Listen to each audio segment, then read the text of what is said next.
To enable Google Assistant on Samsung Galaxy A05, first we'll need to open our settings. Then navigate to the Apps section.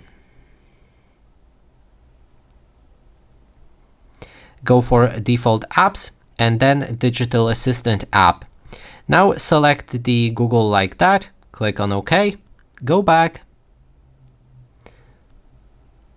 And when we're in the settings, we also need to go for our Google services, all services, search assistant and voice, and then Hey Google, Google Assistant like that. Now you can activate Hey Google to quickly access it without any problem.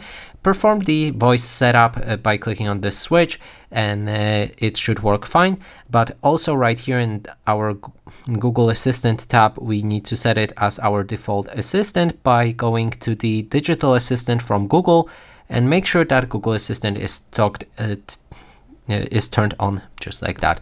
And now everything should work and you can call out your Google Assistant with Hey Google.